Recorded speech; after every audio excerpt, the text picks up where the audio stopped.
Hello everybody, hey, it's Rob at Old Style Classics Baseball Cards, and I'm recording this video for this day in baseball, um, July 7th, infamous day in baseball. So I'm recording this a little ahead of time on the 6th so that I can release this like at midnight. So infamous day in baseball, July 7th, 1987. My man Andre Dawson is the Bean Game. So 1987, my favorite player, Andre Dawson, who, let's set this up a little bit, came from the Montreal Expos. So he started with the Expos basically in 76, 77, won the Rookie of the Year, played there for 10 years, and this was back in the day before free agency was really a thing. Like the first person who got free agency, baseball really retaliated against stars wanting to move and not being stuck at their teams forever.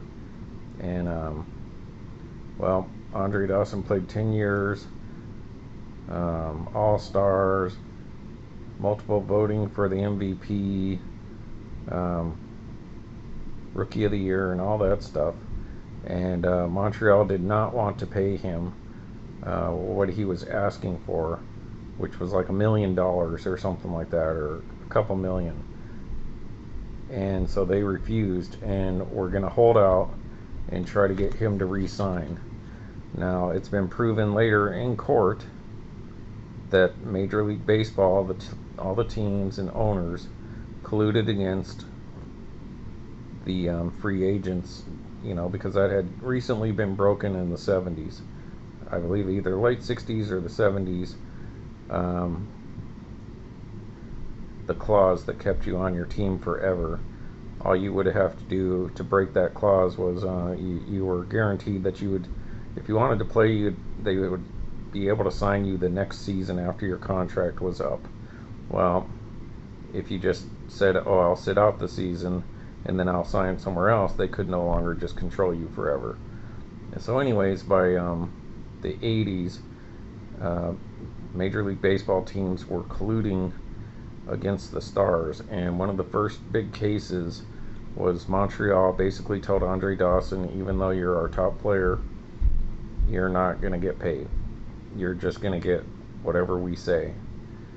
And he said, okay, well then I'll take my services out on the free market.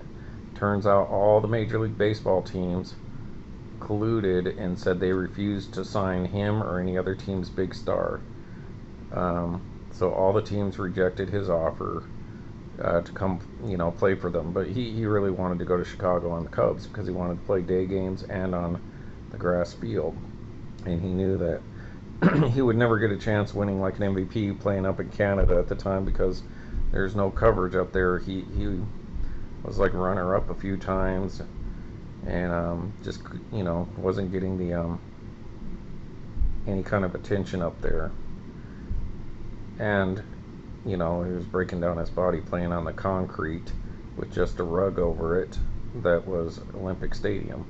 So anyways, all baseball teams, which was proven later that they did this, and Andre Dawson's case was one of the cases that got Major League Baseball busted for colluding, for their collusion, because he finally goes to the Cubs and they're like, hey, we want to play for you, and they were like, we don't know. He was actually thinking of going to Japan, but then they offered the Cubs the blank contract to fill it in, and he would come play for the Cubs. So the Cubs, now what is it, Gene Michaels or whoever their general manager at the time, tries to play it off like, oh, they were giving him a shot or something like that. But they signed him for the league minimum, which was like $500,000 contract for 1 year, with bonuses, I guess, if you made the All-Star team, and MVP, those kind of things. But it was also under the conditions that he had to play X number of games because he had some bad knees. So anyway, so they thought there's no way this guy's going to sign this contract. He's worth a few $1 million at the time, which would be like something like you know, like what Mookie Betts would get nowadays back then. You know, probably not going to get Shohei Ohtani money, but he would have got like Mookie Betts or Arenado and those kind of guys money, Juan Soto. So, anyways, he signed the contract, and nobody thought he would, and he played that year, and of course had something to prove because baseball was basically colluding against him. They even showed him Ken Burns baseball. So he went from the Expos on this 87 Dunross. Of course, they're showing you images from 86. So he left the Expos and came over. Now this is the first card of him in the Cubs team set. 87 Andre Dawson. So him going to the Cubs. That's a David Berg stadium card that I got because I went to see Andre play the Expos that year. Didn't hit a home run or anything like that, but it was around the time that this incident happened. So, or either it was like right before or a couple weeks after. I think it was a little before that incident was when these cards were given away. And this is also the set with the first Greg Maddux and J.B. Moyer cards ever. But anyway, so Andre comes over to the Cubs. He's already over 20. He has like 22 home runs going into this game on July 7th, 1987. And Eric Shaw is pitching for San Diego. Andre Dawson hits a home run off of him at the beginning of the game. And then 2 innings later, Eric Shaw not only brushes him back, but let's show you this card. This is the Topps traded, so the first Topps card of Andre in a Cubs uniform. So that's from Topps traded at the end of the season. So this is after, well, I don't know. The card came out after the incident. So Andre Dawson on the Cubs hits a home run off Eric Shaw. Eric Shaw is like, and you know, there's hubbub about whether San Diego Padres manager was like, go get this guy or something like that. But Eric Shaw was known for these kind of things. Rest in peace to Eric Shaw. He later, I think, overdosed or committed hara-kiri. But nevertheless, Andre Dawson comes up to bat after hitting a home run off of him, and then Eric Shaw goes on to bean Andre Dawson right in the face. So it hits him right here in the cheekbones, and he had to get all these stitches to stitch it up, and I think he fractured his like orbital bone and all that, and missed like a week of baseball. And then so Andre Dawson's laying across home plate, face down, not moving at all. Rick Sutcliff comes out and starts chasing Eric Shaw to beat the crap out of him. The funny thing is, Bruce Bochy's on the Padres at the time. You could see him in the melee. So the Cubs, you know, obviously Andre's having a MVP year up to that point. It's not even the All-Star break yet, and he's already got 23 home runs, which in the 80s is a lot, because this isn't like the home run hitting parks and exit velocity and just swinging for the fences constantly like they do now era. So Andre Dawson is clearly the National League's best player at that point in time. One of the top, you know, for sure. He's already in the MVP conversation, and he's playing on a crappy team that's not very good. So Eric Shaw beans him in the face. He goes down. So this is a classics, whatever they call it, game. This is 88. So obviously they couldn't show that image until the next year. They didn't have Topps Now yet. Andre lays there for like 3 minutes not moving. Then he finally gets up and he goes after Eric Shaw, starts chasing him. And players and all that are going after Eric Shaw. And so the umpires make Eric Shaw leave the field. They chase him off the field because the fans are going crazy, because the fans are super excited about Andre Dawson that summer, just like I was. and so Eric Shaw has to leave the stadium basically, or he might get killed, you know. So that's the infamous Andre Dawson getting beaten in the face, breaking a bone, um, having to get all these stitches, and then he misses like a week worth of games. Now you say, oh well, some dudes get beaned all the time. That's just baseball, and I get that. But the it's sad that the ripple effect, even to this day, from 1987, is like now people think of like 49 home runs as no big deal, but back then it was a huge deal. Um, Only the top guys ever reached into the 40s, and that would be like once or twice in their career, you know, unless you were like the greats like, you know, Mays or Aaron or these kind of guys. Not since the 60s, you know, it just wasn't common. Like 40 home runs was huge. 40 home runs back then was like hitting 50 now. So to get close to 50, and at the time the record was 61 home runs, and the National League record was like 56 from Hack Wilson, also of the Cubs. Um, Losing a week when you're on fire in the middle of the season is a huge, huge loss. You know, McGwire hit his 49 home runs as a rookie that year. George Bell had 47 in the American League, just coming up behind him, and George Bell was the MVP in the American League, and Dawson was the MVP in the National League, first on a last place team ever. Um, but those guys kept up with Dawson just because he ended up losing a week.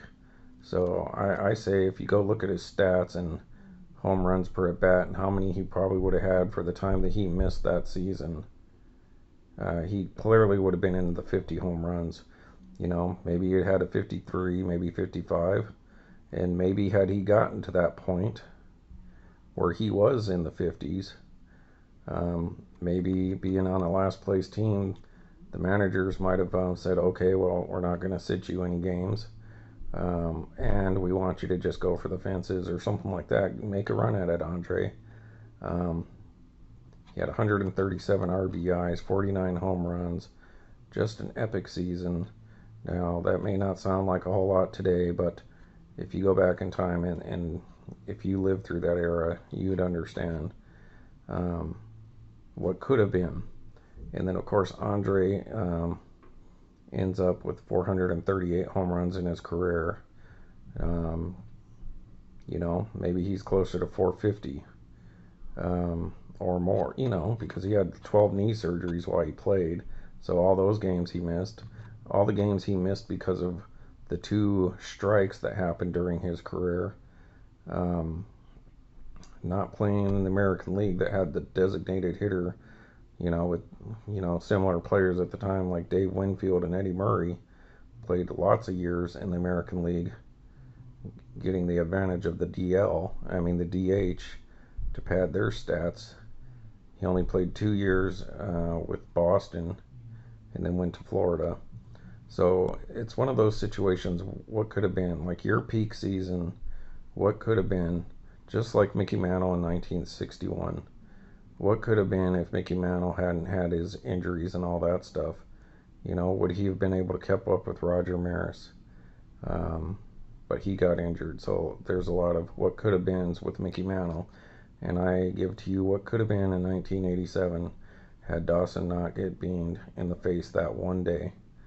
That one day cost him like a week or 2, like 10 games or something like that. You know, I think he probably would have got to at least 54 home runs that year, probably 150 RBIs.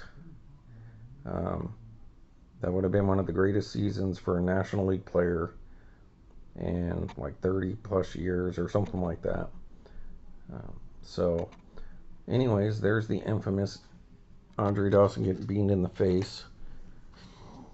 And just so that came out the year later, but then like a few weeks later, Sports Illustrated did the issue, which I showed last week, but this is July 20th, 1987. Sports Illustrated Andre takes one in the face. Beanbrawls.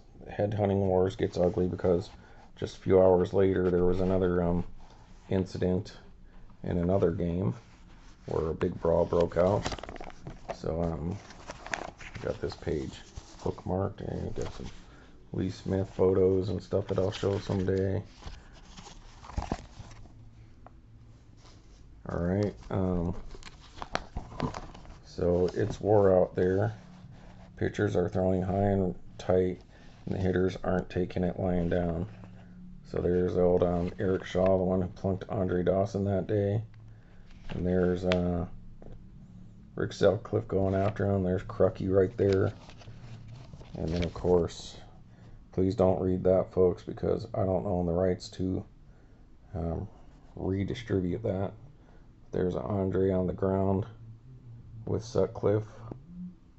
And then the whole melee broke out. So then there's the one that happened down there. It looks like between Cleveland and maybe Kansas City. Yep. So interesting stuff there, folks. So just oh yeah, and I keep telling you about that game where I met Bob Gibson. And this is a paper ad that I still have from that game. And so that was the Legends for Lobos, where I met Bob Gibson. And these dots and stuff that I have on, like, these are the ones I wanted to meet but I didn't get to meet. But these are the guys I believe signed my ball. And the first person I ever had signed, got a signature from, was Bob Gibson. I got Joe Torre and his brother Frank Torre. And so these guys here, like Manny Seguin, look at that. Wish I could have met Harmon Killebrew. Oh, is it Kurt Flood who's the one that broke the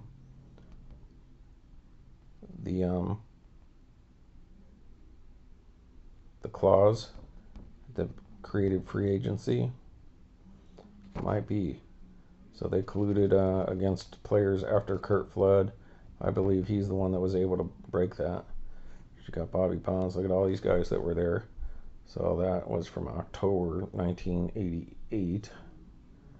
So anyways, so just wanted to talk to you this day in baseball, this Sunday, July 7th, 2024. So 37 years ago this happened, and who knows what would have happened with Andre's career.